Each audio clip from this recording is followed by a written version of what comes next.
What's up, guys? So we're out in the shop, and today we're actually going to be working outside the shop. Well, I say outside the shop, we're going to be working outside the shop for part of it and then in the other shop for the rest of it. So that's what we're going to do today. Now, what we're going to be working on is showing y'all how I take my leaf spring material and cut it down, clean it up, and forge it flat, texture it, do a few things like that. So that's what we're going to be working on today. I don't know exactly what textures I'm going to throw on it. I've got a new hammer that I went and reshaped a little bit to be able to put some pretty cool textures on the knives that I do whenever I do the hammer finished. But today that's what we're going to work on. We're going to cut the springs down. We're going to go ahead and forge them flat, and then we're going to do the texturing and then forge them flat again. Yeah, so I think one of them is going to be like more of a, I don't even know how to explain it. I know one of them is going to be using the ball peen hammer, so we're going to do the little round hammer marks on it. And the other one is going to be using a hammer that I kind of squared off the corners, kind of made it like a octagon or something like that. And it's going to leave a lot of like actual little edges on it that are straight and kind of come down to a point and everything like that. So we're going to do that on one of them. We're going to do the ball peen on the other one, but I'm just going to show you all the process that I do to turn those leaf springs into a billet that has texture on it so that I can then turn them into knives. But this is going to be showing y'all from leaf spring to billet. That's the goal here. Let's go ahead, let's jump into it, let's get this knocked out. I'll talk to you after we get that done. So I decided to go ahead and do a voiceover for a good portion of this, just so that I can explain some of the reasoning behind the things that I'm doing. Now, with this part right here, we are using an angle grinder with a cutoff wheel to go ahead and cut this down to where I have two 10-inch pieces of steel. Now, I like to have around the 10-inch range because most of my knives are in that 8 to 10-inch length range, because it leaves a really good handle to blade length ratio. So we just cut them down, and we are going to end up taking a wire wheel to these and smoothing them out a little bit, but I'm pretty happy with how this is already turning out. These are going to be good length pieces of steel, and they do of course still have a lot of the paint that they did, because these are painted OD green. They were on a military style vehicle, so everything was painted green. And we're just going to use this wire wheel here to go ahead and get any of the corrosion, the rust, the paint, all of those things off of it, and get them all nice and cleaned up so that we can end up going through to the next step, which is the forging process. And you do want to prep these well. You want to get all this stuff off before you start forging, because you don't want to leave any of this stuff on the interior chamber of your forge. And even though the forge would have burnt off the paint, it again is good just to go ahead and remove that stuff so that you're forging nice clean steel.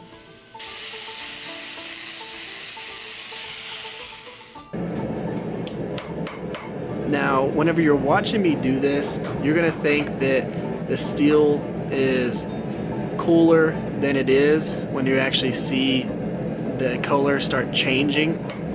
But it is still hot the whole entire time I'm working. It's the lighting that's making it look like it's cold steel whenever I'm hammering it at some points. But this hammer is the one that I was talking about, where I actually took and ground the edges down to create a bunch of different angles. And if you're looking at my hammer strikes here, they're not exactly even, because I'm actually trying to use the edge of this hammer where I have all of those angular shapes ground into it. This particular hammer is just meant for doing textures on my steels. So you have that texture, that shape on the bigger side, then you have the ball peen on the other side. So that's pretty much what this hammer is just used for, is forging in the textures.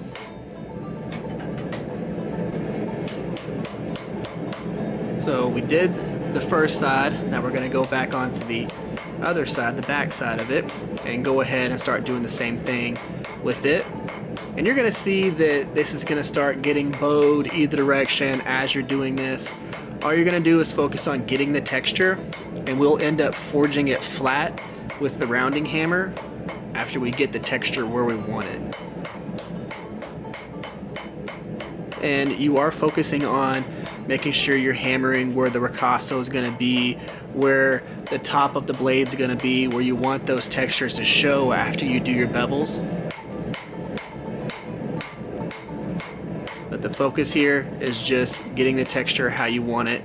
And I decided to not time-lapse all of this because I want you to see how long it takes me to actually do these things. Now, whenever I'm putting it back in the forge, it's only needing to be in the forge for a little bit of time, roughly about 2 minutes, and it will get back up to temperature to be able to forge it again. There's only literally about 2 to 3 minutes between each one of these clips of it back in the forge. So we're just going through, making sure we get a nice even texture on this, and then after that we'll go ahead and start flattening it out. But again, this is just purely getting the texture where I want it and making sure that it is even throughout the blade.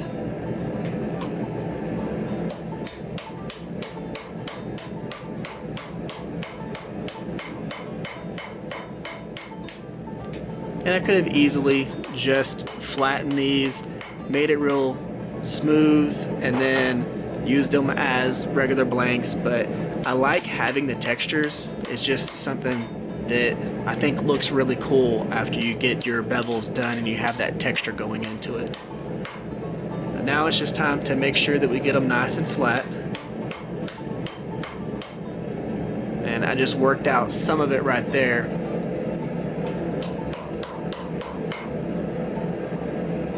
Now I'm going to use this heat to go ahead and get it flattened the rest of the way. And it doesn't need to have a bunch of pressure. I'm not trying to forge bevels in or anything like that. So I'm using it just enough to hammer it flat. I'm not going, hardcore on it and trying to forge anything out here. So it's just nice, decent taps with my 2 1/4 rounding hammer.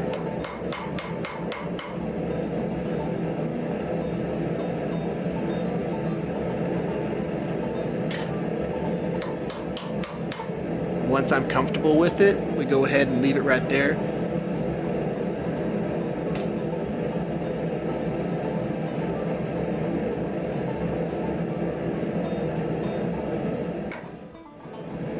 Now with this one, we're going to go ahead and do the ball peen side. And just sit there and go over and over and over again, everywhere where you want it. You want to get this texture spread out pretty well so that it doesn't look like you just have 10 little indents on there. You want it to actually be a texture that is nice and even throughout the steel. And again, you're focusing on making sure you get the texture throughout where the top of your bevels are going to be and your ricasso area. And y'all can feel free to skip ahead and fast forward and things like that, but I really wanted to show y'all the whole process of what I'm doing whenever I'm doing this. And then it doesn't really take a very long time. Now this is going on the back side of what we just did, just like we did on the other one. Now of course, whenever you're using the ball peen side, you're going to hammer a lot more because where that hammer is actually hitting on the steel is a very small spot. Whenever you're using the other side of the hammer, it's got a larger surface area, so it makes those indentions and everything cover a bigger area. But whenever you're using the ball peen side, you've got to sit there and hammer a lot to be able to make sure you get the texture nice and even. And again, the steel is still hot. It still has orange color to it. You just can't really tell because of the way the lighting is working right there. So now we're going to go ahead, get a little more texture, and start flattening it a little bit with the ball peen side. And then we'll end up switching to the rounding hammer and finish flattening it.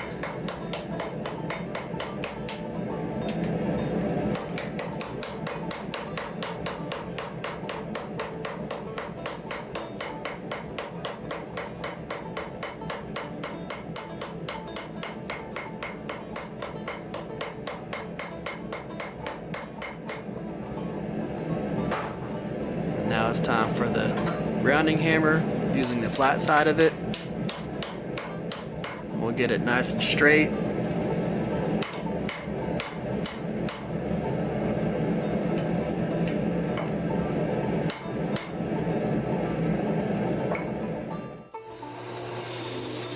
Now, in between the last step and this step, we did go ahead and do a normalizing cycle where we bring the steel up to critical temperature and let it cool in the forge.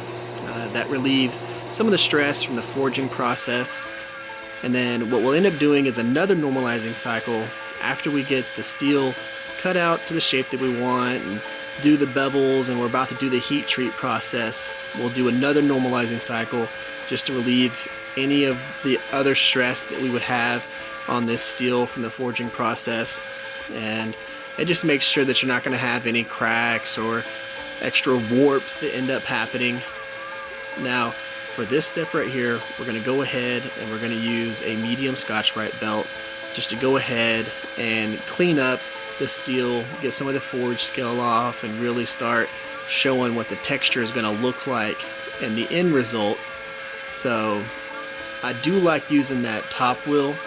That top wheel was able to get this stuff pretty clean, and I probably should have used my 8-inch contact wheel for this because it would have done pretty fast work of this, but you know, it is what it is. And I'm excited to show y'all what the end result is from this right here in the outro.